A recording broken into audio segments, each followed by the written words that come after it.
Wind gusts swept through Oswego last night. Oswego Now meteorologist Aurora Fitzgerald will tell you what you need to know.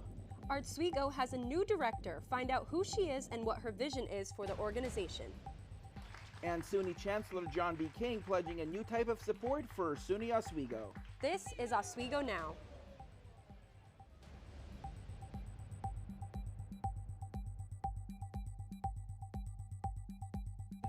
Good evening and thank you for joining us. I'm Andy Agudayev. And I'm Jolie Santiago. Money is on its way to SUNY Oswego to help students combat mental health problems. SUNY Chancellor John B. King Jr. announced $260,000 in mental health funding to the university during his recent campus visit. However, as our Clarissa Karki reports, amid the current SUNY budget deficits, many across the SUNY system worry about the mental health implications of a potential tuition hike. $10 million in recurring annual state funding to help campuses like SUNY Oswego address these mental health. Applause and excitement as SUNY Chancellor Dr. John B. King Jr. announces a significant mental health grant during his latest visit to SUNY Oswego. SUNY Oswego President Dr. Peter O. Wasu says the funds will be used to hire more staff, expand telecounseling services, and to extend counselor contracts. How important is it to hire mental health counselors who reflect the student population? How important is diversity while making that decision? Extremely important. One of those positions that they have indicated they will be hiring will be an assistant director for equity and social justice. So that particular individual will be in a position to serve and support students of color on campus. The Chancellor says the mental health difficulties often coincide with various other challenges that students face. Challenges around food insecurity, around housing insecurity. When students' basic needs aren't met, that is also a mental health challenge for our students. Anaya Dukesneed, a SUNY Oswego senior, says financial well-being is crucial in promoting mental health among college students. I'm a first-generation low-income student, and just even coming to college, there was like that financial barrier to where I wasn't even sure if I would be able to come just because of the cost and me not feeling like I could, pay for college. However, there is increasing concern about potential tuition increase across SUNY schools as declining enrollments have contributed to significant budget deficits. Still, Chancellor King says he's hopeful about securing additional state funding. Last year we had the largest operating aid increase SUNY has gotten in 20 plus years, $163 million, thanks to Governor Hochul and our champions in the legislature. We're very optimistic that there will be additional resources this year. Total enrollment of first-year students across SUNY also increased from fall 2022 to fall 2023 by around 4%. Amid the growing concerns over enrollment and budget deficits, the question looms. Can SUNY balance financial stability and student welfare? Clarissa Karki, Oswego Now. The Chancellor says SUNY could face a $1 billion budget deficit over the next decade if it fails to secure additional revenue streams. If you didn't see much snow in your area overnight, you definitely had to contend with wind. Wind gusts knocked out power in some locations in Oswego County and caused some damage. Oswego Now meteorologist Aurora Fitzgerald is tracking the latest conditions. Aurora? Yep, you guys are right. So Mother Nature has definitely shown her power during this winter. Yesterday, we had a winter weather advisory set by the National Weather Service with possible whiteout conditions from snow and high wind warnings with gusts up to 50 miles per hour. Now, with these hazardous conditions, some parts of Oswego had fallen signs and tree branches that led to power outages, local homes, and more damage. The NWS still has a hazardous weather outlook in effect for the rest of the day. Earlier today, the sun was shining, yet the wind still lingered. But will there be more snow to come? I'll have more in my full forecast coming right up.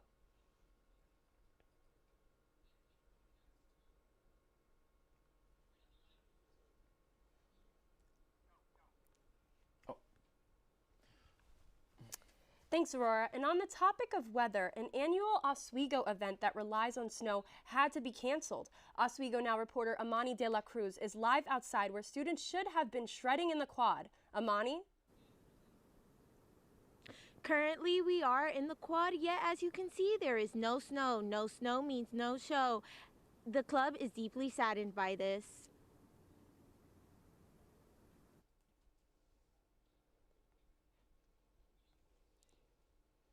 might be able to pull it off.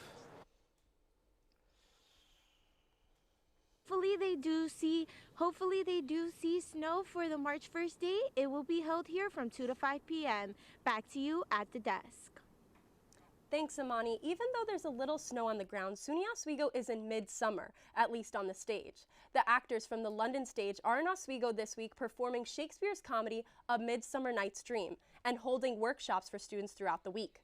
Traveling with just 5 actors and whatever costumes and props they can fit in a suitcase, AFTLS is one of the oldest touring Shakespeare companies in the world and is famous for their uniquely minimalist renditions of the playwright's work.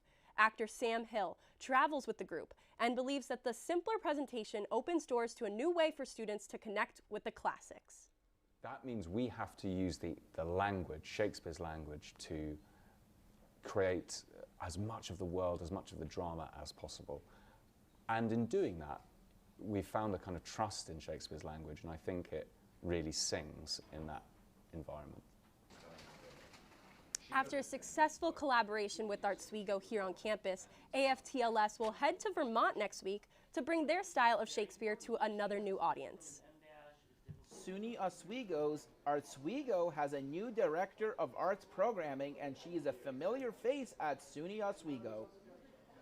Lowell Hutchison graduated with a master's in arts degree with a liberal study in higher art education from SUNY Brockport in August 2023.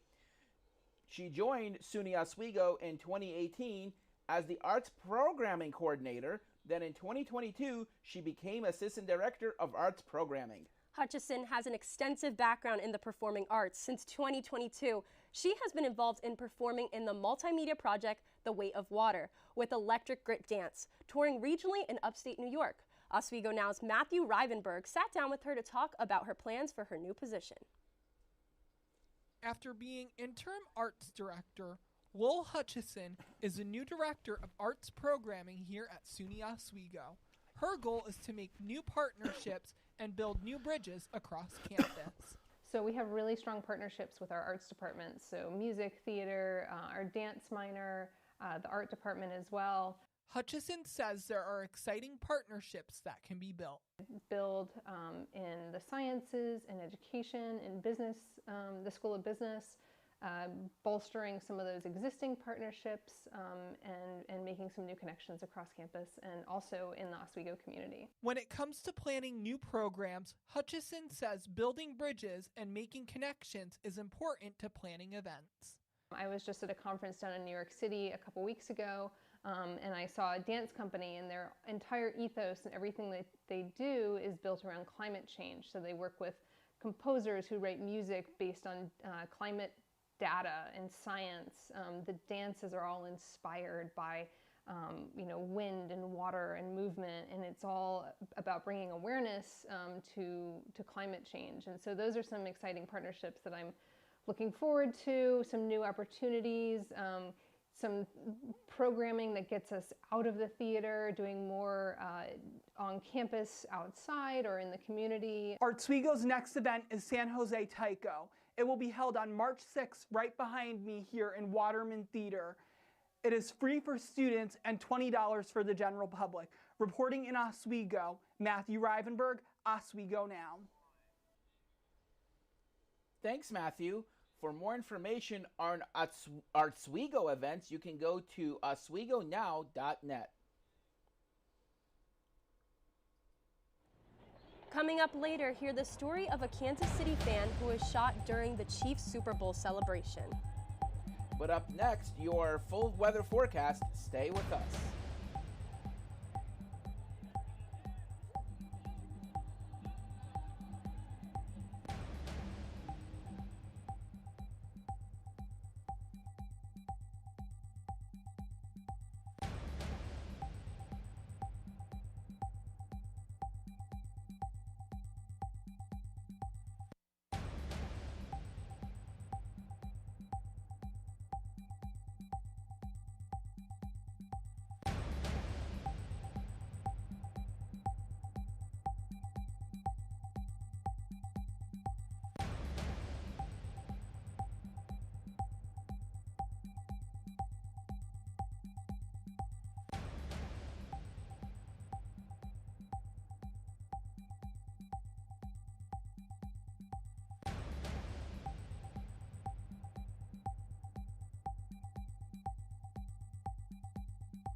Now let's take a look at the world beyond Oswego. In Missouri, the Kansas City Chiefs were celebrating their Super Bowl win with a parade in the city when shots rang out and the crowd dispersed. One woman was killed and 22 people were injured. Kansas City Police Chief Stacey Graves says half of the injuries are to those under the age of 16.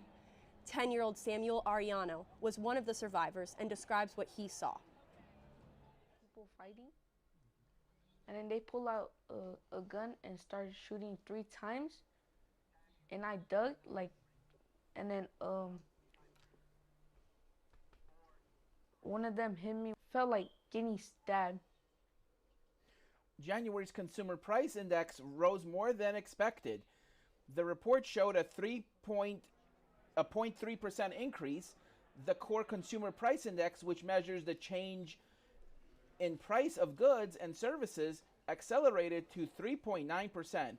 Housing and food costs rose while energy costs fell. According to JP Morgan Wealth Management, this report is just another example of persistent inflation post-pandemic. Up next, the last weekend to view a student art exhibit, hear from the Tyler Art Gallery on what went into this special event. What a good job by Canton to keep it in. Bednarik And later on, your sports Simone update. Bednarik with roots in Slovakia and Tilly Patrick representing Australia. They bring a blend of skill and cultural pride to the ring. For them, playing internationally isn't about the game. Oh, thank you. Thank you, Jolie.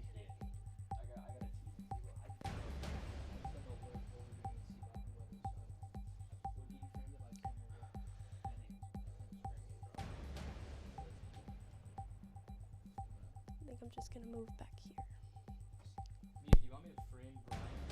You want me to keep the same shot we ended? I'm sorry. So I need to look at camera 3. Yeah, I'll still check.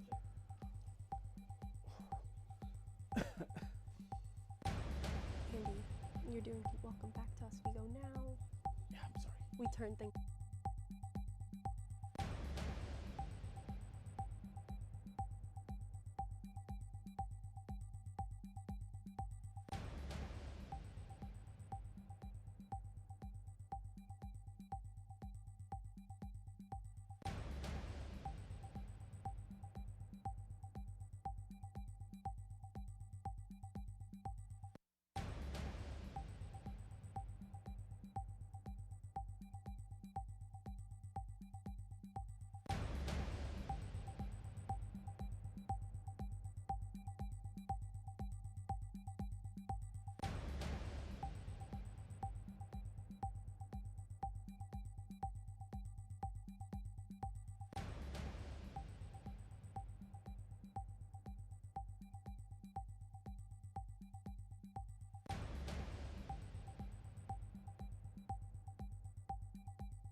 Welcome back to Oswego Now. We turn things over to Jolie Santiago for your Weekend Now. Welcome to Oswego's Now Weekend Now. I'm Jolie Santiago, and we're here to talk about the 61st Annual Juried Show. Welcome, Cece Scarano, Graduate Assistant at Tyler Hall's Art Gallery. Thank you so much for joining us, Cece. Of course, I'm a pleasure to be here. Thank you. And, you know, we have a lot to talk about, so let's get right into it. Tell us what the 61st Annual Juried Show is. So the 61st Annual Juried Show really is a student art exhibition by the students for the students, where any student of any art major or non-art major can submit their work into an official gallery space to show the world and hopefully future employers. Yeah, and this has been going on for how long now? Well, as the name entices, 61 years. And this started back in January, right, with this year's showings of all the artists? Yeah, technically the show started in January, but behind the scenes we started in early December just to collect the work itself. And what really is this process like? You start with the collection of this, and then you go into the viewing process, and now it's the last weekend already for people to watch, to look and observe the art. What's this whole process like for behind the scenes? So the process for us was I'm also the president of the Student Art Exhibition Committee. And as president, we led the deciding points of how many artworks we're going to show, what sizes they're going to be, and we even chose the jurors ourselves, the people who voted on the juror awards for those artworks to come in.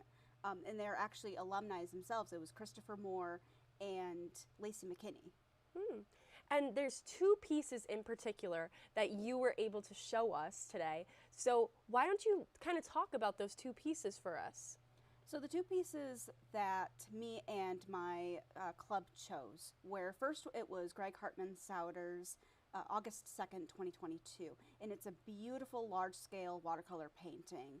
And it really is just, we chose it because it was a good moment of memory of just sitting on a hill watching it was either a sunrise or a sunset with a bunch of friends, with people playing, the birds are singing. And it was a really beautifully depicted moment, and me and my members definitely appreciated it a lot. And the second one we chose was Miss Kaylee Roth's Beauty Blooms in Odd Places. And this one was particularly special to me because I absolutely loved the rendering of the painting. I loved the scale of it. It was this giant rectangle. And just the message it shows of how the most simple things of a boot with a flower in it to a little goldfish in a plastic baggie can be absolutely mesmerizing and beautiful.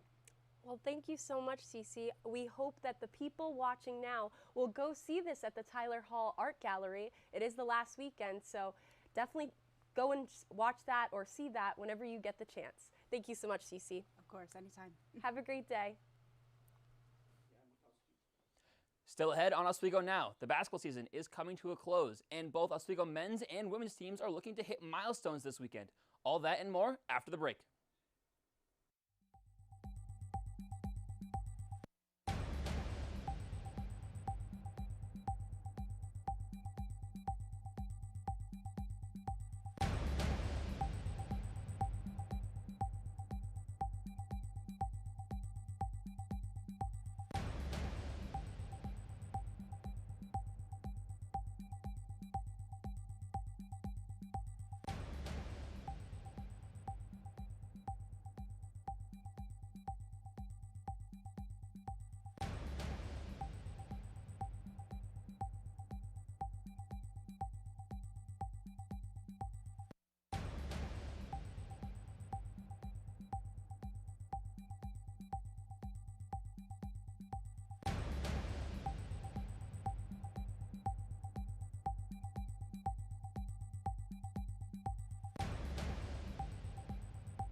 Welcome back to Oswego Now. I'm your meteorologist, Aurora Fitzgerald. So right now, currently 31 degrees. It is definitely cold out there. Winds 20 miles per hour. Again, if you heard me before, the winds are still lingering.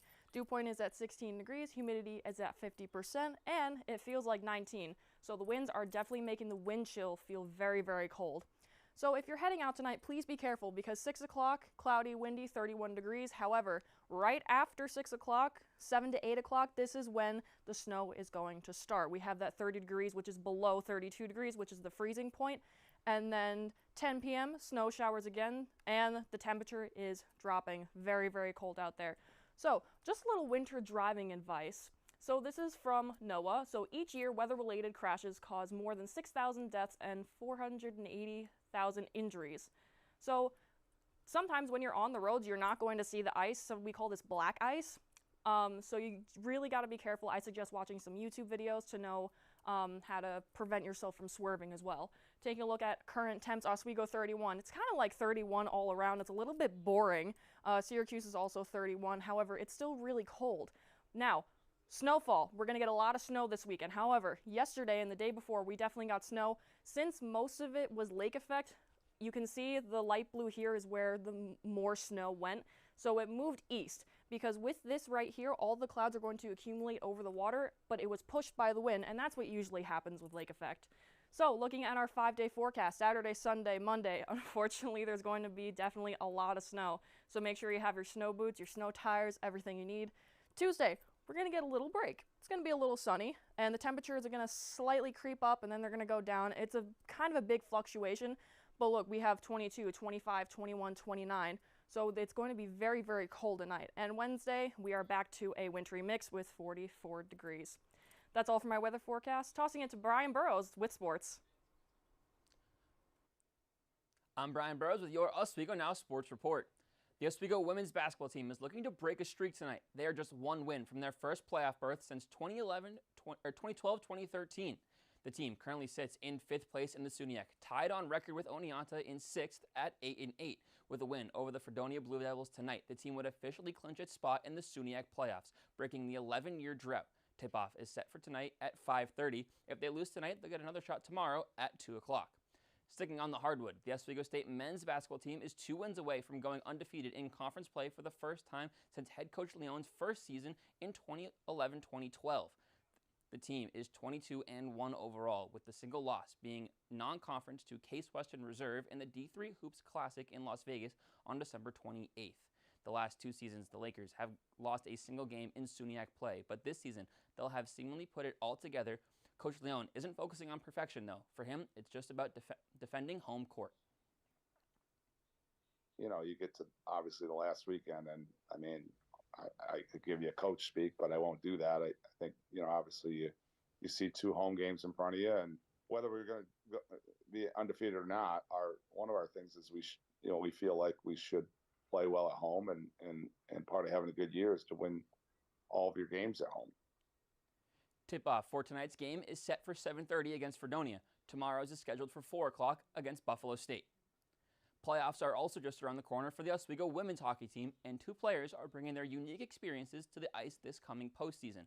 Oswego Now Melina Williams has their stories. Good job by Canton to keep it in. Bednarik will settle. Simone Bednarik with roots in Slovakia and Tilly Patrick representing Australia. They bring a blend of skill and cultural pride to the rink. For them, playing internationally isn't about the game. It's a heartfelt tribute to their family's heritage. I felt like really proud to be able to represent my country because my parents both played professional sports. So being able to follow in their footsteps and make them really proud is kind of all that I really wanted to do. It's a sense of pride and like even just seeing all my relatives who live there still be like, my niece is like playing for the Australia team. Like it's just, I think it all just brings everything together. Beyond personal pride, the experience they have gained from playing international adds an exciting layer to their college careers and possibly extends their time on the ice.